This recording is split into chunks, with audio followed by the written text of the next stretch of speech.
Welcome to Florida Focus, a college football podcast. We have a Seminole and a Gator together, trying to put aside their differences and bring you the fantastic world of college football. Thank you for joining us on this ride of hype, hope, and hilarity. My name is Brandon, and I am joined by Chris. How are you feeling about today's episode, my good friend? As always, I'm feeling great. I really like this one, especially because it is talking specifically about our teams and bringing up a lot of memories and really good memories, especially about players from our teams. Sure, there's no bigger pinnacle than this, and we have the unique pleasure of being at schools that have specific award winners. So we'll kind of dive into this episode really quickly and say that Chris and I will be discussing our favorite Heisman Trophy winners from our schools. And it just so happens that Florida State has 3 and Florida Gators have 3. So we're going to do, this time, a Fave 3 instead of our usual Fave 5 Heisman winners. And we're going to kind of rank these from 3, 2 to 1. So your initial thoughts on how this would work, Chris? You said you were excited. What were some other things that you felt getting prepared and thinking about all of these Heisman winners from our schools?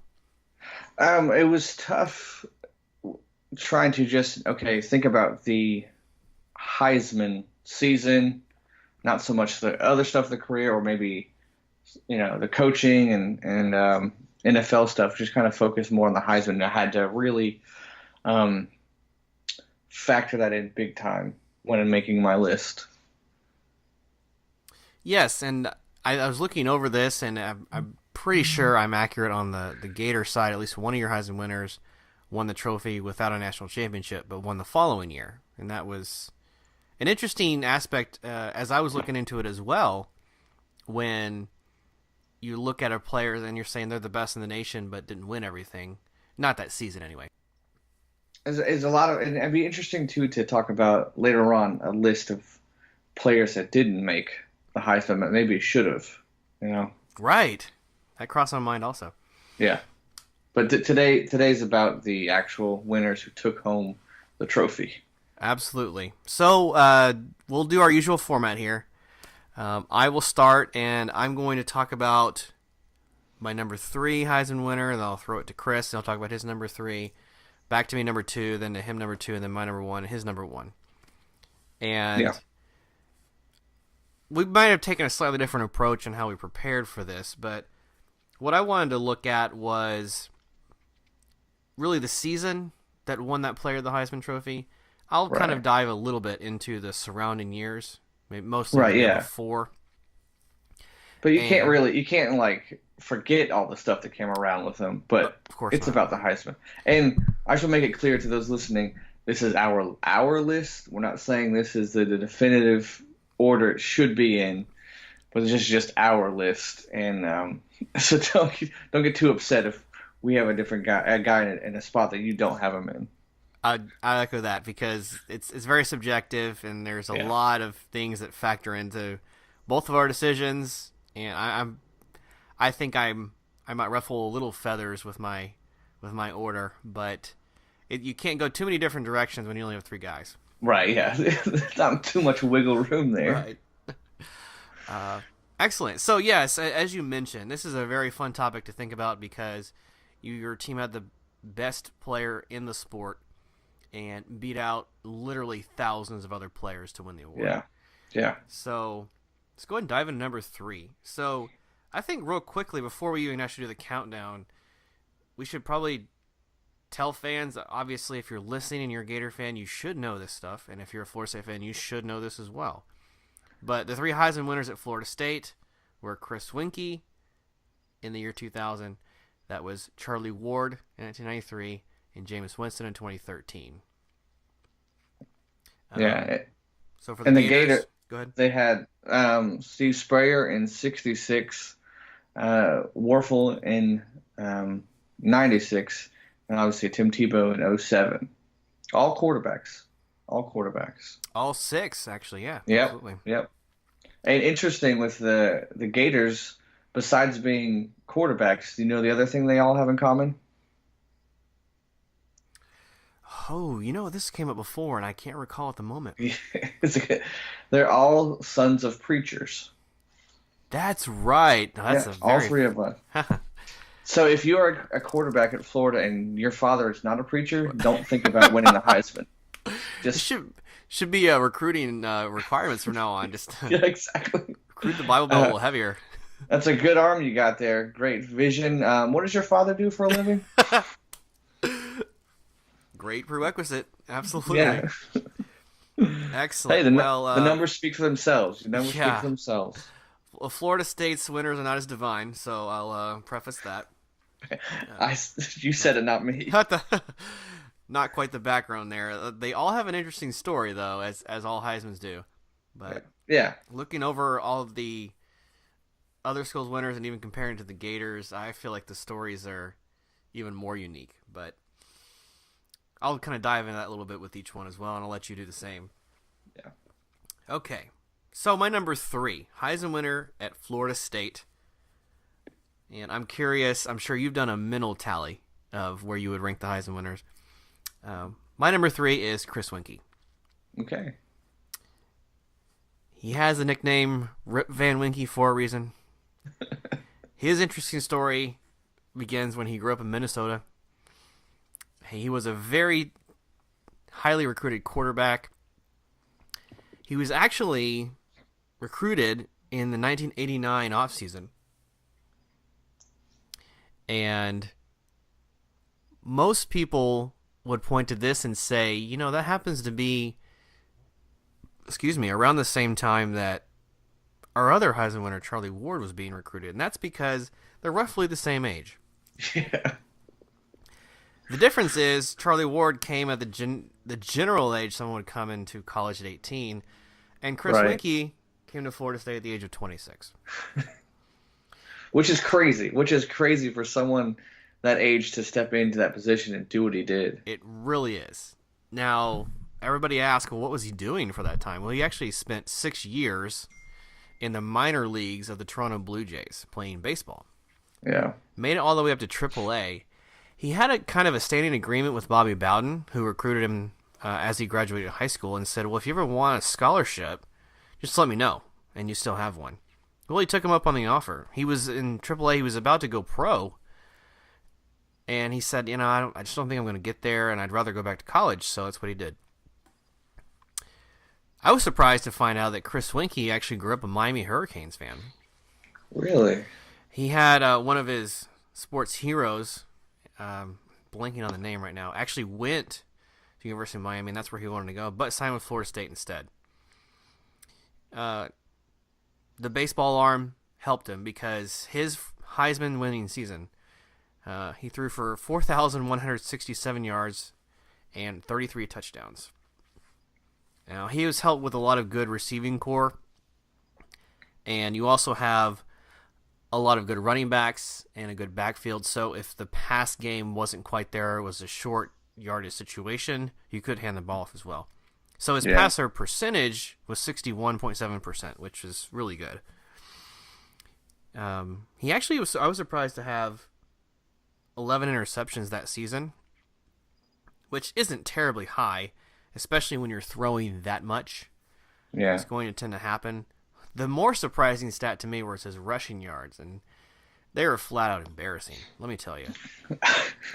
If you want to just see something painful, try and watch him run.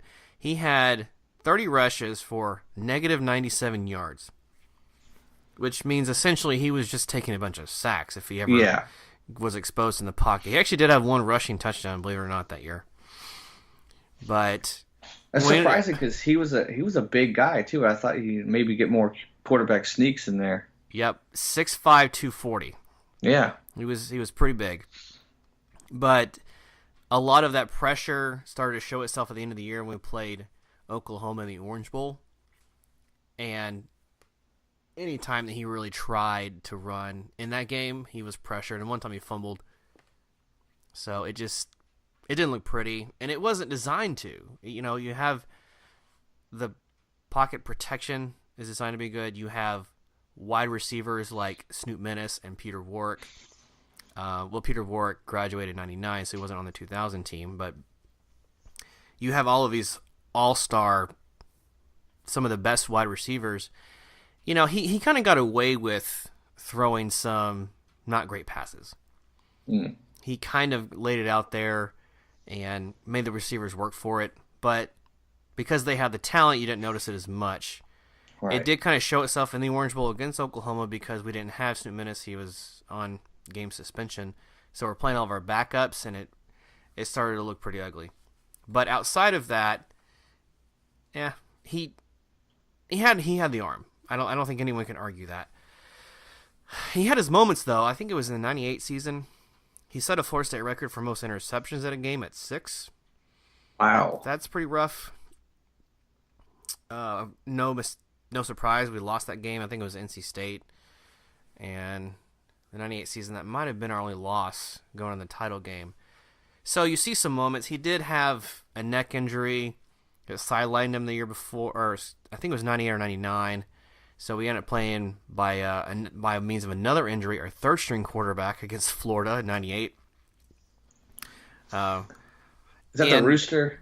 yeah, the Marcus Outs and the Oh Rooster. man, I hated that game. Oh, because we're thinking, okay, we've got this. They don't have their quarterback, and we blew that one. Well, there were so many just close plays in that game where Yeah. like the secondary was getting in the backfield to disrupt him, and then one play that sticks out was it was a tip pass by I believe a D-back who was rushing. Marquand Manuel, number 4. I remember. You remember the number? Do you remember his address by chance? I mean, golly, well done. No, I think he coaches for the Seahawks or something. As a D, like a D coordinator or something like that. Yeah, Okay. I remember. It sticks out. It haunts me. Yeah. Well, and the bigger part of that was the other end was Peter Warwick. So you have a guy like that can make up for a play that should have gone the other direction. And so, I mean, a lot of that stuff, I feel like we kind of got lucky, which is that rivalry just went some crazy ways in the '90s, as we both know. Yeah. Right. Right. So, Chris Winkie, to me, the reason he is, for lack of a better term, our worst Heisman winner was just because of those moments when he would have those high interceptions or he didn't have any running ability. And I don't think that faults or takes away from the award, but it really does make your offensive scheming look very different. Right. So that was kind of his season in a nutshell. Didn't win the national championship that year, but we won it the previous season in '99. And so he really only played 2 full seasons. He did play the third year, but that was the neck injury, and he did play a little bit before that, kind of meaningless snaps. Just to fast forward to where Chris Winkie is now, I think it's fair to say that you and I can basically skip over the NFL careers for our players, so that's what I'm doing here. Yeah. His career was not of note, and it was just really bad. He set a lot of records that you don't want to be known for sure. But after he retired, he kind of bounced around as an assistant coach in the NFL and did some miscellaneous stuff there. And he's actually made his way back into the college coaching ranks. And as of 2017, he was an offensive analyst for Alabama. And in 2018, he's actually been hired to be the running backs coach. Running backs coach? That's correct. That is the first non-quarterback position he will have had in his entire career. Wow. That's an interesting for someone who wasn't even a running quarterback. Exactly. And if you were an NFL coach for quarterbacks, like at Kansas City and Seattle, I'm interested to see how Jeremy Pruitt would use that talent for running backs. Right. Doesn't make any sense. But yeah. we'll see. I mean, he does. Obviously, he knows football and he knows how to win.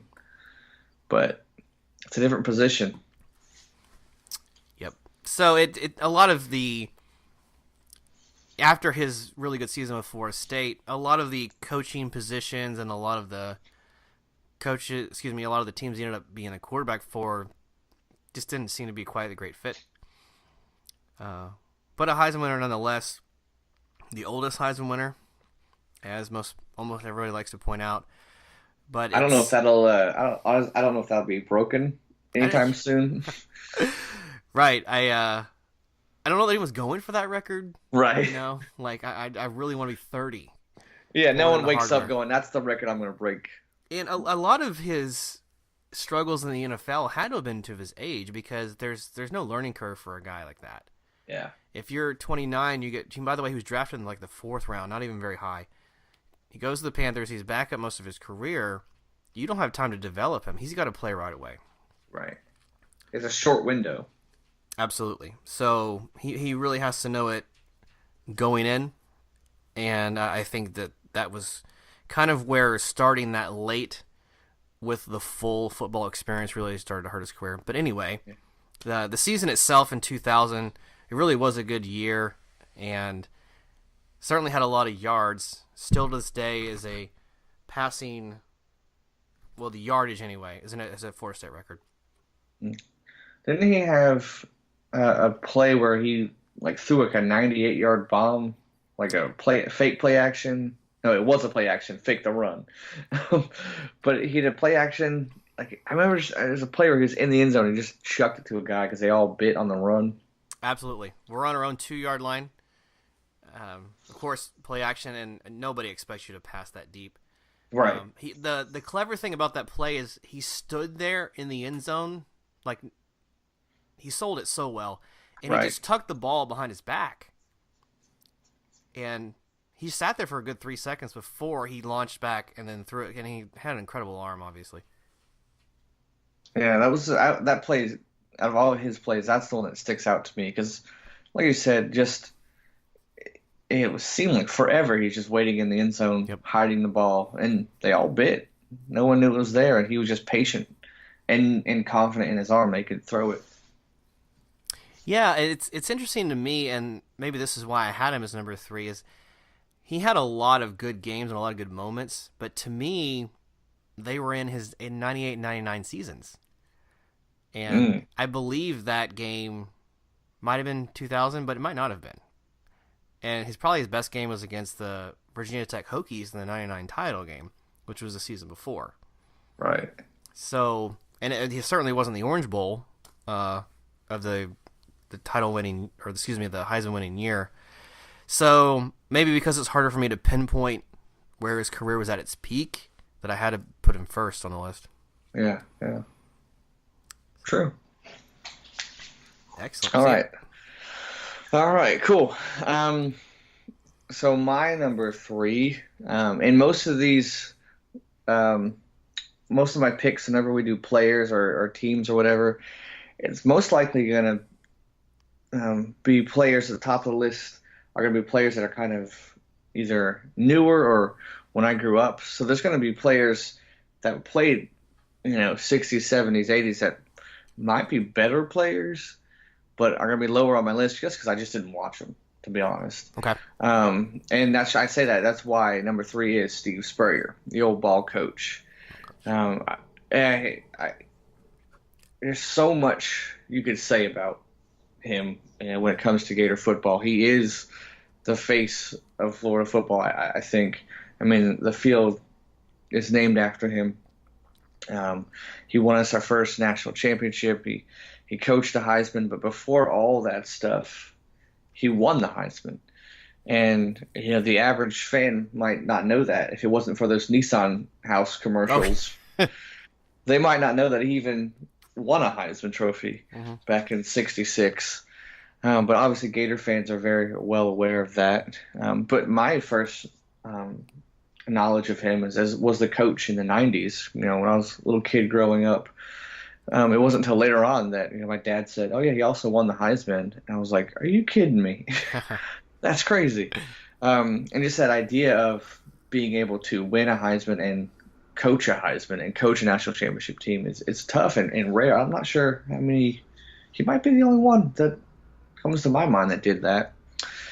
But as far as his Heisman season back in '66, he's actually from Miami Beach, but grew up in Tennessee, Okay. which is an interesting fact because he hated Tennessee. Absolutely hated Tennessee. But he grew up in Tennessee, went to UF, and he played quarterback and won as a quarterback, but probably his quote-unquote Heisman moment was in the Auburn game that year where they needed, I think it was their short-range kicker. it was a long kick, and they had a short range kicker. They didn't really have a long range kicker, and Spurrier was like, "I can make it." So this quarterback comes in and boots in the game-winning field goal to beat Auburn, and that's what kind of put him on the map. And they said, "Wow, this guy can. He's a great quarterback, but also he's skilled. I think he played a little bit of punting. He punter too. But that kick, and you see that black and white film over and over again. That's the one that really vaulted him to Heisman level. So yeah, I think if had I watched him live, maybe there's a chance that he might be higher. But really, it's three people, to be honest. Right. But you're going to see a pattern with my picks. The older players are either going to be lower on my list or they're just not on it because I just honestly did not watch them. Understandable. Yeah, but I know as a Florida State fan, he's going to be the bottom of all your lists probably. Well, I actually I remember that clip, and I've seen it myself several times, but I was actually under the impression that he was the full-time kicker, which now sounds absurd, but I don't know why I thought that. But I certainly remember the kick against Auburn to win.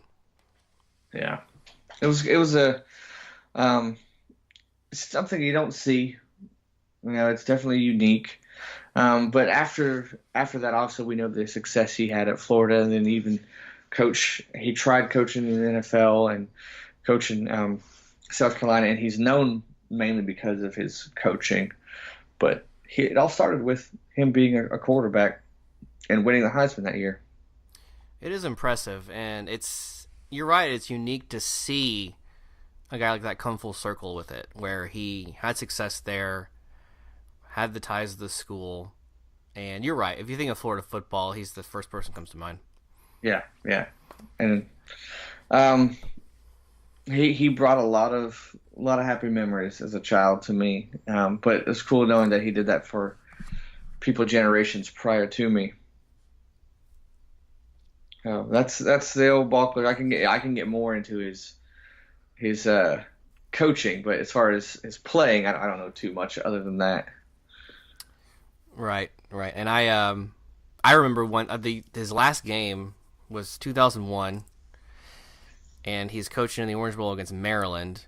Mm-hmm. I was personally happy that he beat Maryland because that was the first season Florida State had not won the ACC since joining, and we should have been in the Orange Bowl. I don't know if I would have wanted to play Florida. Oh wow! That we actually beat Maryland that year, but that was our first setback after Winky left, and after Mark Richt had gone to Georgia, so it was quite a dip that year. And I was glad to see Florida just put a beating on Maryland because Maryland to me didn't belong, and they kind of showed it. Right, right. Interesting fact about Spurrier in his playing days. He didn't like Florida State. He definitely didn't like Tennessee. But the team he hated the most was Georgia, and he loved beating Georgia because when he was a player, and he said this numerous times, he had lost to Georgia, and they kept them from winning the SEC or winning, going further into the national championship talk. And I think it was 2 or 3 years in a row that Georgia had beat him. So that's why he's always had a chip on his shoulder and always wanted to beat Georgia as a coach. I remember even to the point where obviously the Florida-Georgia games in Jacksonville every year, but there was 2 years where the stadium was under construction, so they played home and home up in Gainesville and in Athens. And we dropped 50 points on Georgia in the win, and someone said in the post game he was like, "Yeah, someone said to me before the game that no one's ever dropped 50 in Athens against Georgia," and he's like, "I'd like to do that." So, like, that's how much he hated Georgia. Well, that's how talented we were too. Right. But he hated them so much. He's like, I want to put 50 on their home field because I can. Yes, I mean, I can't speak to the playing days as much, but certainly as a coach, he was the kind of guy that would score 70 and, would just do some crazy things.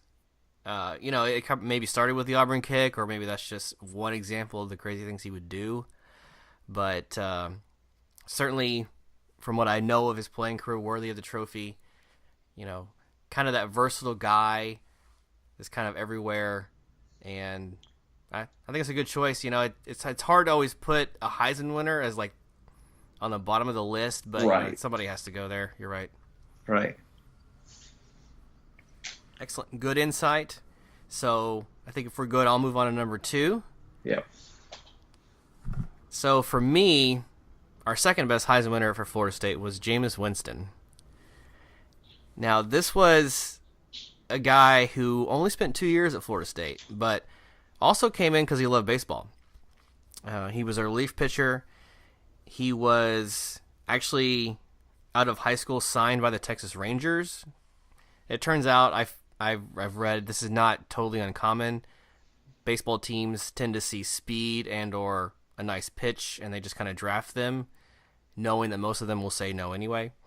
Okay. So he was drafted by the Texas Rangers, and they actually kind of decided to give him a little football wiggle room and said, well, you can still go to Florida State and play and just come work out with us in the offseason. And he decided to say no.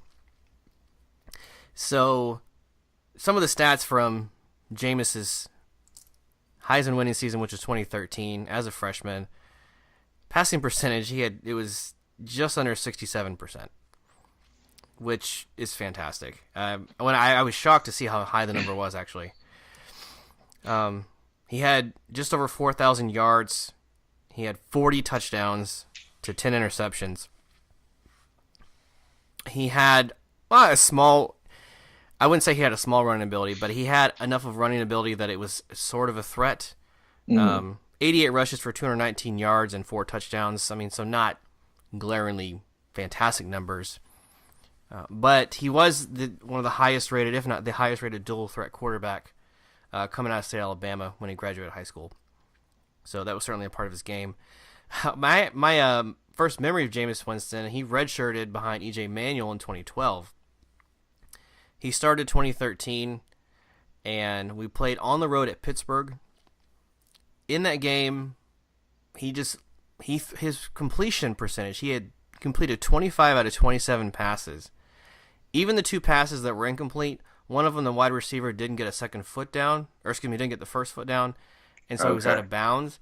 And another one actually was thrown to a defender, and it was intercepted, but he was also out of bounds. So none of his passes even touched the ground. It was something crazy to see. Right. And we certainly didn't know what we had with him, at least I didn't. And the fans were just blown away. It wasn't really until the Clemson game, about 6 weeks in, that we really knew what kind of team we had and we knew what kind of quarterback he would be. Right. We did have one, I'll quote, close call against Boston College. We only won by 14. It was back and forth, and they were still physical and decent at the time. But he had several Heisman moments. Some of them were off the field. You and I have joked about that before. Yeah. But against Boston College, it's late in the half. We're trying to score really quickly before we go to the locker room. We're driving, and we get to about midfield, and the clock's winding down under 10 seconds, so we're trying to hurry up to the ball, get a snap off. Jameis Winston takes a snap, drops back on the last play, and he throws a deep fade that was a bomb, basically a Hail Mary, but the guy had one-on-one coverage, and he caught it with no time left in the first half. It was a fantastic throw. It was greatly orchestrated, and it just that right there was kind of the turning point for me that says that we could do something really special this year. Mm-hmm. So, actually, his baseball numbers were pretty good. After the second year, he had improved drastically. He went from like a 3.0 ERA in baseball to a 1.08 ERA, which is fantastic. Increased his strikeouts. Batters only had like a 128 on-base percentage against him. I bring all the baseball stats up just to show just how versatile of a player he is. I don't think it's uncommon to see a lot of dual sport quarterbacks, 20, 30 years ago, but now it's pretty rare. Even Right. when Jameis was drafted by the Bucks, that was one of the things they put in the contract was you can't play baseball. I'm sorry, we have to It make was. that clear up front. I guess he was that good to where they were afraid that he was going to do that. He was getting there. You could see his freshman season, the stats weren't that good and they weren't as favorable. But it would have been something interesting to see if he choose to go the route. He certainly wouldn't have, in my opinion, had the Deion Sanders type of success or Mhm. anything like that.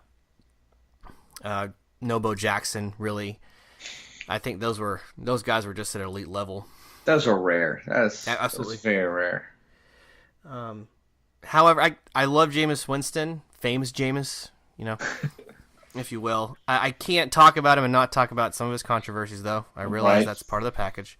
Mm-hmm. And only there at 2 seasons, he had quite a few instances, and I don't think we need to dwell on him too much.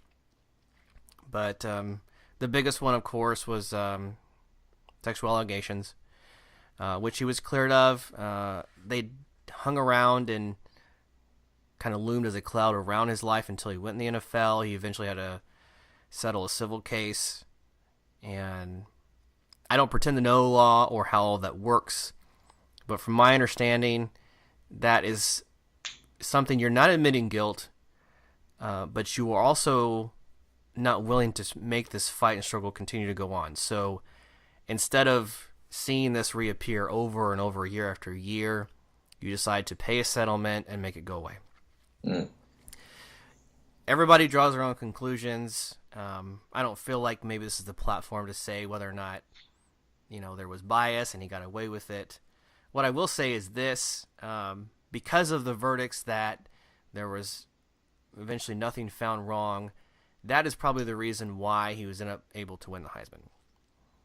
Good or Right. Right. bad, right or wrong, that was the decision that probably put it over the top. Had it gone the other way, I really don't think he wins the Heisman, even though he was clearly head and shoulders, numbers-wise, on the field above all the other candidates. Yeah, I think he. I mean, he was definitely the best player, but yeah, it's tough to give an award to someone who's guilty of something like that. It's bad on everybody to do that. So yeah, I agree. I agree. Him that going away really helped him solidify that. Absolutely. So I put him at number 2. I think I don't know the numbers on how far the voting was, but it was pretty clear that he was going to win the Heisman. Yeah. A more emotional moment in my life, if you will, because it had been so long since Florida State had success, and it was really good to see him win it. Also, on the other side of the age thing, he was the youngest Heisman winner. He was almost 20 years old. It was like 19 years and 342 days, something like that. So Florida State has the distinction of having both the oldest Heisman winner and the youngest Heisman winner. How about that? Okay. 'Cause I know that recently we've had a bunch of young guys win it, but I didn't know that he technically was the youngest. Yep, not by much. Johnny Manziel won it the year before, and it was pretty close. That's pretty cool. Yeah, he's one of those guys that, as a Florida fan, just that name and that face, just ugh. But I will give credit where it's due. He was a fantastic quarterback, and he was one of those guys that he knew how to turn it on. He knew how to rally anytime they were down or they were struggling. He led by example, and he was a fantastic quarterback. And honestly, I thought that once he would go to the pros and have a bunch of money, that he would end up, quite honestly, in jail. The way he was acting in college, I figured that would carry over to the pros. Plus, you add money, it's a bad combination. To his credit, he has stayed clean, so I'll give him that. He was an absolute great quarterback, and he ran the ball enough to elude people, and he was big, Right. real big, and hard to tackle. Right. I think even the most honest Florida State fans would agree that there were some things about his personality that just didn't sit right.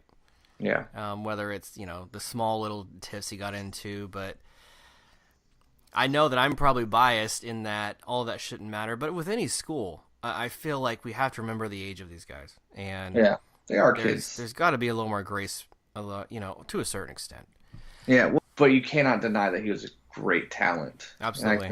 No one can deny that.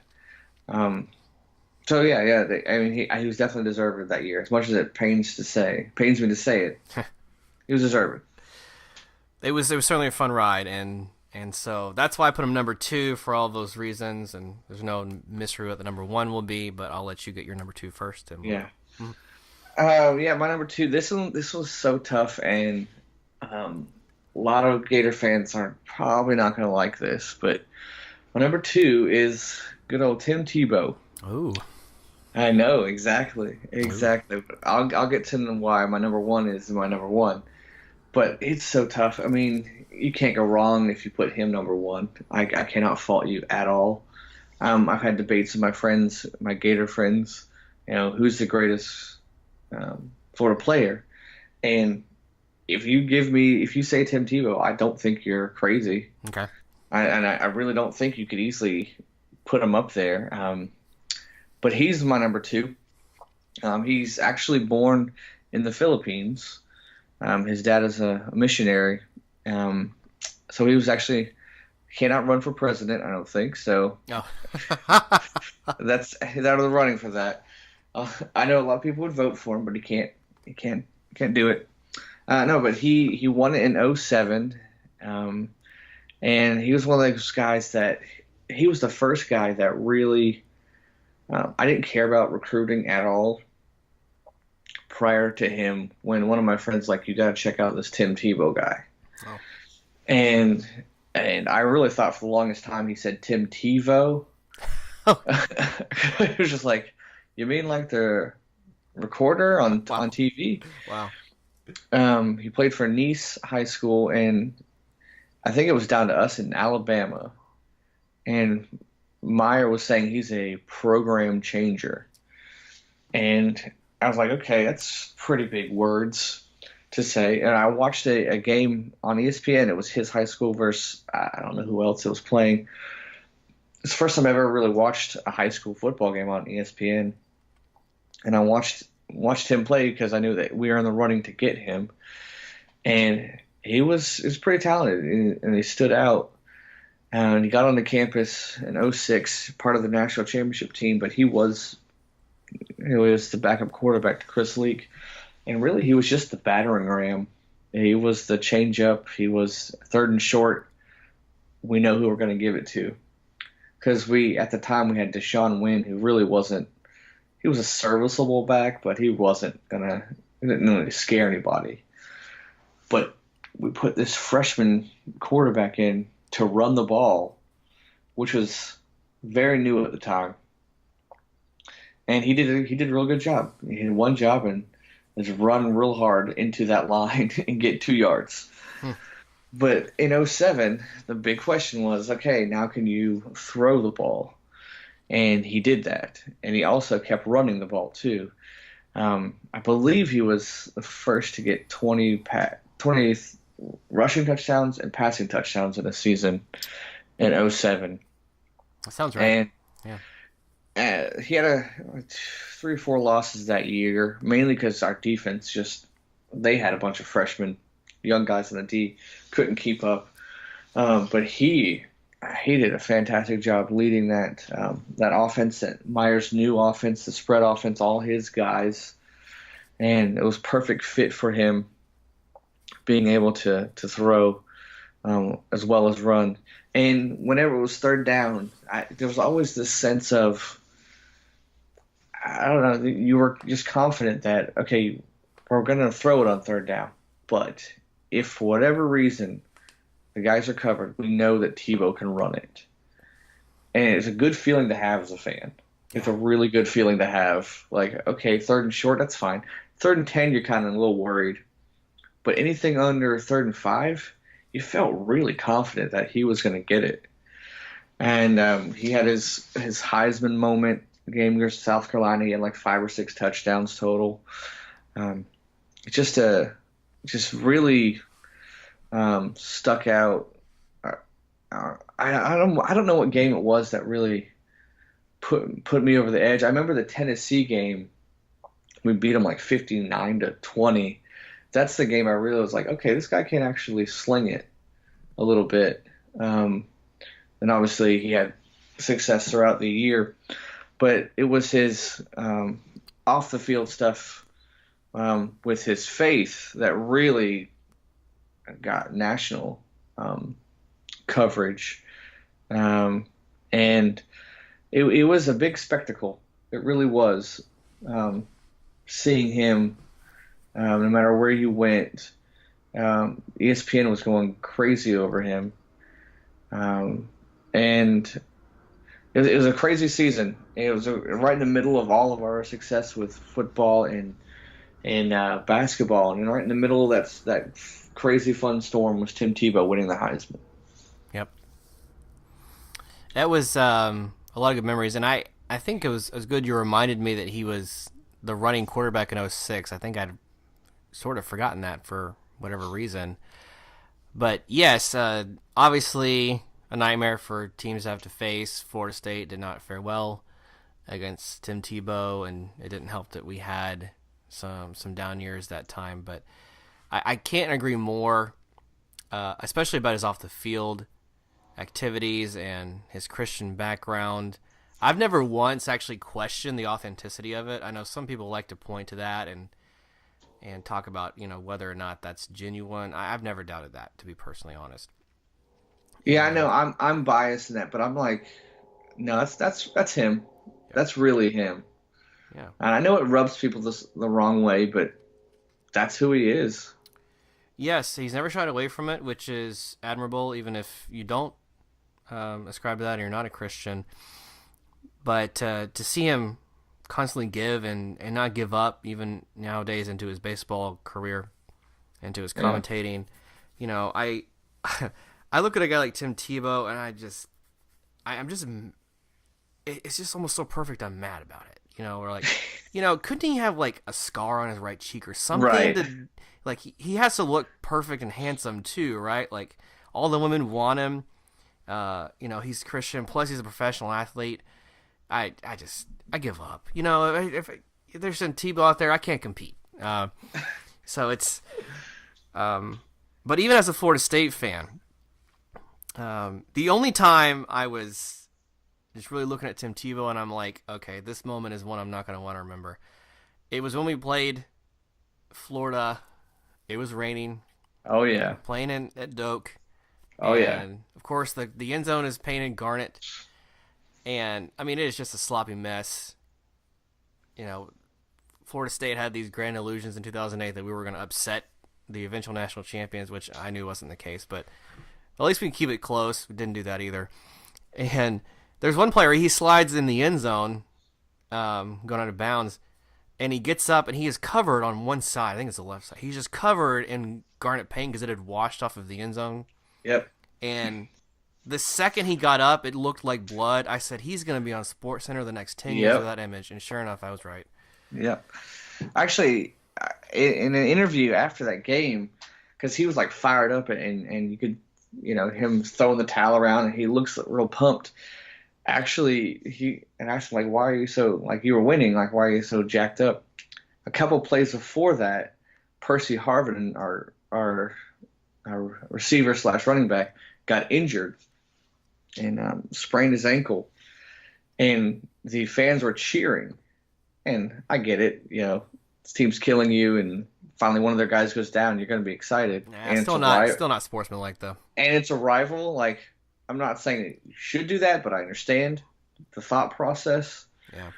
and that's why Tebow he was like, I'm going to punch it in, and he did. And he was so fired up and jacked up that he, scored for his teammate. But yeah, the second you see that, like, oh, this is going to be, you're going to see this a lot. Mm-hmm. You're going to see this a lot. It's something of a movie, too, like you're at your rival, it's raining, hostile crowd, Yep. and just paint all over you, like war paint. It's, Yep. yeah, I can see why some people did not like him and were mad. And it was only because of the score, probably, but Yeah. it doesn't help that he's on the other side. Yeah. Right. So, well, great number two, and I am very excited to hear your take on number one and maybe why you picked him over. So, before we get to that, though, I'll jump to my number one. So, that leaves, of course, my number one as none other than Charlie Ward. If I were to tell you that a Florida State athlete was the student government vice president his senior year, played tennis and was an avid tennis fan, was drafted by the major leagues, and also had an NBA career, not to mention was recruited to come to Florida State as a punter, you would never think I was talking about a Heisman Trophy winner. Right. But I actually am, and that's Charlie Ward, and that is all true about him. He was certainly a leader from beginning to end. Very active in FCA. He was one of the first people to go to work done, who was a freshman and had just come off of his mother's death. Went to Bobby Bowden and said, we need to help this young man, and did, and was a mentor and roommate to him. Mm. You look at a guy like this, and you're like, this is what Florida State athletics should be. All right. This is the guy you want to be the example. He did come as a two-sport athlete as well, football and basketball. I mentioned the tennis. That one wasn't a professional. It was just more of a hobby. But as a basketball player, he actually took Florida State to the Sweet 16 in 1992 and the Elite 8 in 1993. The furthest we've ever been in the tournament, and we nearly made the Final Four because of him. Huh. Because of his 6'2" size, in college he can get away with playing kind of multiple positions in basketball, but he was really kind of a point guard in the NBA. So, yeah, there's a lot of interesting facts about his Heisman winning season in 93. So, he wins Florida State our first national championship. We beat Nebraska in the Orange Bowl, 18-16. He actually missed a game that season. Despite missing a game, he had almost a 70% passer rating, 69.5. Just over 3,000 yards, 27 touchdowns, only 4 interceptions. That actually, to me, stands out, obviously because of how low it is, but he had 17 the previous year. 17-4, that's a pretty big swing. Yeah, you can't ask for more than that. So even though we had a potent offense, we weren't getting a lot of it done in the air, surprisingly. Although he did rush for like 339 yards, 4 TDs. So clearly the exact opposite of like a Chris Winkie, who was purely a pocket guy and dropped back. Just to show how, I don't know, giving or charitable Charlie Ward was, when he won the Heisman Trophy, he actually donated it to his hometown of Thomasville, Georgia, and it's sitting in their public library. Wow. You can actually go there. I made a trip. One time we were going up to a Clemson game from Tallahassee. I was like, can we stop in Thomasville and see the... They're like, yeah, sure. So we did. We pulled over. Very small library. Sure enough, just in the corner. Didn't seem like anyone seemed to knew it was there. But there it was, the Heisman Trophy. Sounds like something out of Indiana Jones. Just random artifact. Just laying in... Random library in Georgia. Did you try to steal it, replace it with a bag of sand? The librarian was eyeing me pretty hard, so I figured it probably wasn't the best idea at the time. They just had a big boulder waiting to roll after you. Her finger was on the button, right? Right. It's probably best. Yeah. So we opted not to, and we just checked out Tom Sawyer and left. So, Did you return Tom Sawyer? No comment. Probably own it by now. Outstanding. Yeah. Okay. All part of the, following his tradition. That's exactly what he would have wanted. Exactly. Yes. Yeah. So yeah, it was certainly a surprise. In 1989, he was recruited as a punter. He had a 37.1 yard average as a punter. I thought that was fascinating. And he didn't really play his sophomore year. So he got 2 full seasons as quarterback. And you follow up a guy like Casey Weldon, and the offense was pretty established, and he kept it going, and he just, you look at his style of play, he was just very confident. We did lose one game in the 93 year. It was to number 2 Notre Dame. On the road, we lose by a touchdown, and it was number 1 versus number 2. Just a tangent, a side note here. That game was so big in the 93 season, ESPN decided we should have a special college football program that goes to big games like this. Oh, So they invented the show called College Game Day. That was the first game day. I did not realize that. Yes, yes, indeed. And so that continued on through the decades now of doing this continually, where they go to one game every week. Right. So you would have thought after the loss that maybe his Heisman stock goes down. You thought maybe you would see Florida State struggle. It ended up as Notre Dame lost the following week, and so we reclaimed number 1 and stayed there the rest of the year, beating number 4 Nebraska at the end of the year in the Orange Bowl, and didn't phase him. He continued to put up big numbers, and he ended up winning the Heisman by one of the biggest margins in history. That's good. Yep. Yeah, I don't know too much about him because I really came onto the college football scene around 95. But I do remember one thing that sticks out about him is that he ended up playing for the New York Knicks Yes, he did. in the NBA.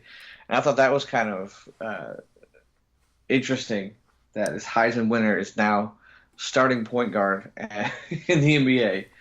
And I don't remember who the quarterbacks were for the Jets or the Giants at the time, but I remember they weren't good. Right. And I remember some guy in Sports Center was like, "It's funny that the best quarterback in New York is playing for the Knicks." Yep. That was the joke indeed. And he was the Knicks, I think, like 9 seasons. Yeah. He made a pretty decent career out of it. Later on, he was actually pretty healthy most of his career, and the injuries caught up with him, and he got traded, I think, to Phoenix and then Houston before he retired in the early 2000s. But yes, that was the joke. He did consider doing the NFL, but he didn't want to go anything lower than like the first round. Okay. And they were thinking he would probably go like 3 or 4. And so he said, I'll just take the NBA career. And he probably, I think, made the better decision. Yeah. And by the way, who can just say, "Oh, I'll take the NBA career"? Right. Like, who does that? Oh, I'm not gonna get first round. I'll just go to the NBA. Like, that's insane that you're that talented. That's Yes, really indeed. cool. One of only 3 Heismans to never be drafted, and that was the reason why. He's actually the only Heisman winner to have played in the NBA. So, Okay. just a couple of more interesting thoughts. So all 3 Florida State Heisman winners are dual sport players, right? That is correct. Oh, Football, baseball, football, baseball, football, basketball. that's pretty cool. Yes, indeed. Interesting. So my number 1 then is obviously Daniel Warfel. And I know a lot of people might put Tim Tebow in that spot. For me, I don't know if anyone's going to beat Daniel Warfel. And if Tim Tebow didn't, I don't know who will, Okay. honestly. And Warfel's the guy for me because, like I said, I came on the scene around 95, and he was like right in the middle of it, of winning for Florida. And he won it in 96 and actually came in third in the Heisman voting in 95. Oh. I believe that was, to my knowledge at least, 95 was the first undefeated regular season. Maybe there's one before, but at least one. And I can recall, and we lost obviously to Nebraska in the national championship game in 95, and that was just a big, I don't know, there's this big balloon that it was Florida football, and that game just deflated, Okay. And we're like, if we can't win this year, when? And then we just keep rolling the next year.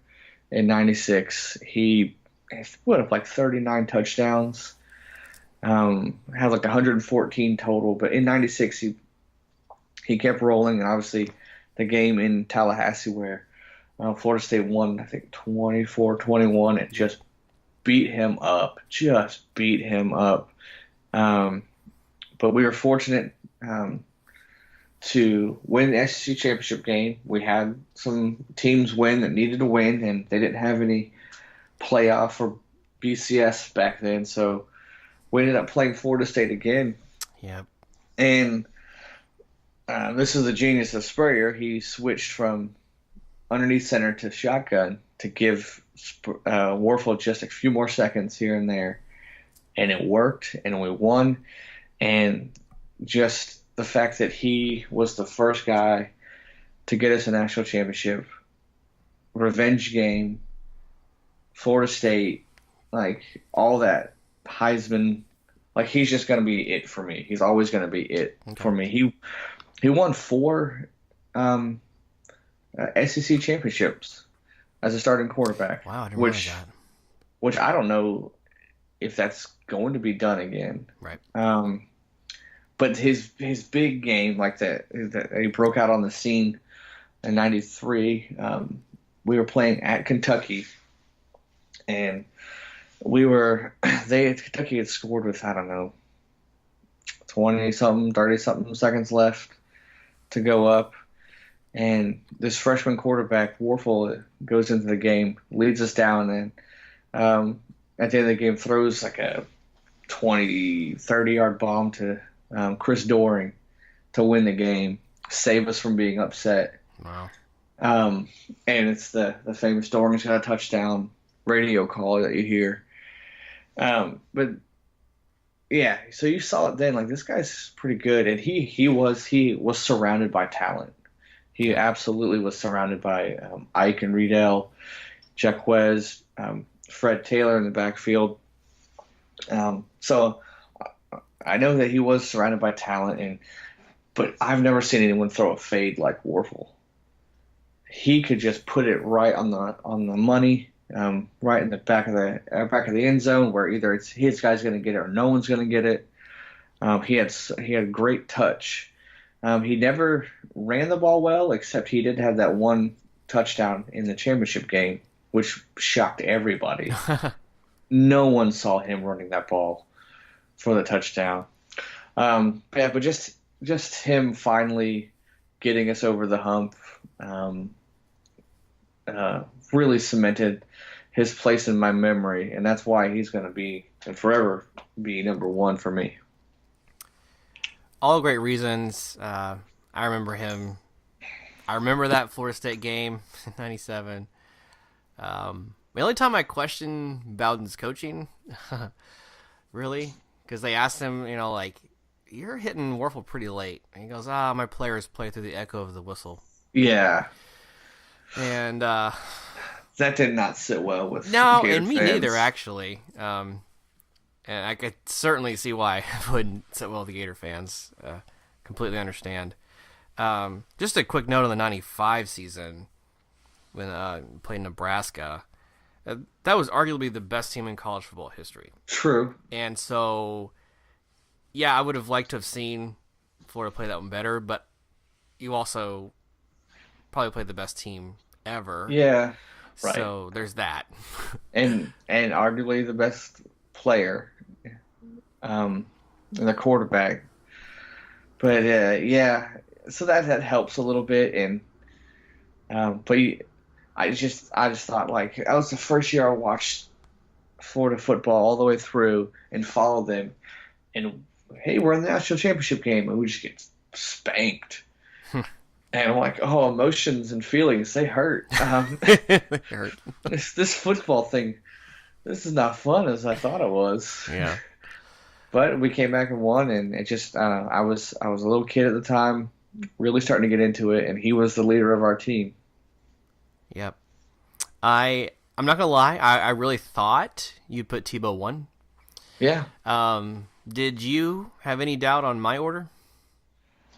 See, that's what I was saying. I thought I was surprised Winston was second. Okay.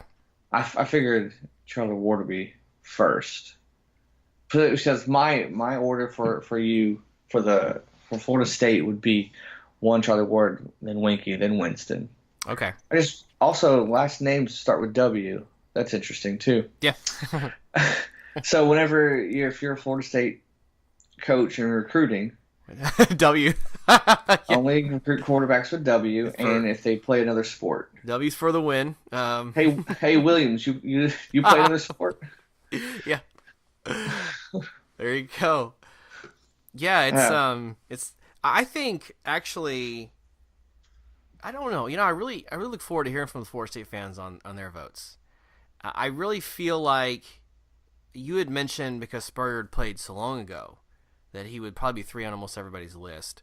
right, Uh, I wonder if that's maybe the reason why more people put Charlie Ward lower on theirs, two or three, right, yeah, because he played in the early '90s, but there's also, and we both kind of echoed this, the nostalgia of getting the first title yeah, means a lot, especially if you win the Heisman the same year. yeah. Yeah, that puts somebody in a very different category. What order would you have the Gator Heisman's? You know, You personally? surprisingly, I had the same order you did. Okay. I debated the 2-1 also, and if I had put Tebow at one, it would have been because of his running ability. Yeah. Just how physically imposing he was, and how difficult he was to guard both ways. Right. But I remember Warfel too, and with all of his wristbands and everything, Yeah. you know. And the knee bands, braces, everything. Yeah, he was ready to go. Yep. And so I don't know. At a time in the '90s when Florida State and Florida were at its best, he to me epitomized. He was the best quarterback of the decade, and here he's the reason why you beat us so badly in the Sugar Bowl. It was just an embarrassing 52-20 loss. That's why I put him number one, slightly over Tebow. Yeah. I mean, he's clearly the best quarterback. Now, you can make an argument, is Tebow the best player? Yeah. Um, I don't know.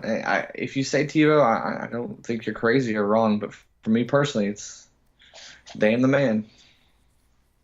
Excellent. Well, I have no doubt that Florida State fans and Florida fans have their own separate order, and for very good reasons. So I definitely look forward to that. You had mentioned the idea that maybe one day we talk about players that maybe could have or should have won the Heisman, and that's Yeah. something that would be very fun to kind of break down and discuss. Absolutely. Yeah.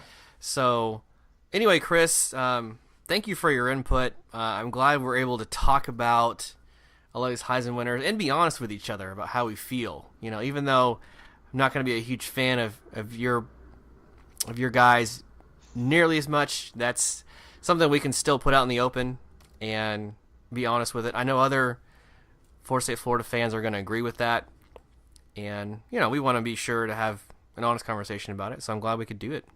Yeah. I'm glad to be a part of it. Yeah. Well, our fans can be part of it too. There's a lot of ways that we've invented for them to get in touch with us. Do you want to dive into how people can bring up their list, or tell us exactly how they thought we were wrong? Yeah, speaking of list, I have a list of ways to reach us. Go first and foremost, go to the website at floridafocuspodcast.libsyn.com, Libsyn, Libsyn.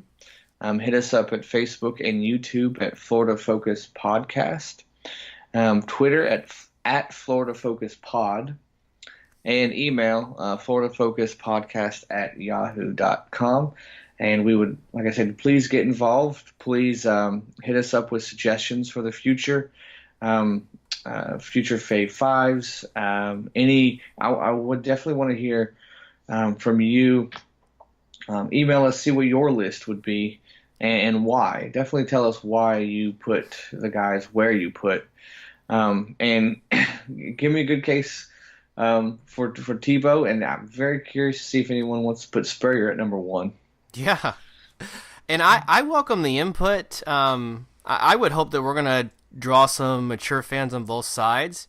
Even if you're a fan of the Florida Gators, tell me what you think of my list for the Florida State Seminoles. and vice versa. Seminole fans out there, tell me what your list is of the Gators. We can have an honest conversation about this, and I think that we Yeah. can respect those players equally. And so I'm interested to see where you hear about from the other side as well. I think you would agree with that, right, Chris? Oh, absolutely. Yeah, definitely. We can all get along. I mean, it's not like they're going to take the trophy away from them. So Yeah, unless they're Reggie Bush, yeah. Then that's not the case, really. then they will take the trophy. But Yeah, nothing we say is going to take the trophy away. we all know who won it in the end. So Exactly. excellent. Well, any last thoughts before we sign off for the night, Chris? No, it was a fun topic, and it's good to reminisce. And I'm excited to talk about more. I've already the brain's already turning of other topics, so I'm excited. Perfect. All right. Well, all the fans out there, thank you so much for listening. Tell your friends about us. Hit us up on social media. Thanks for listening and tuning in. You guys have a great day. See ya.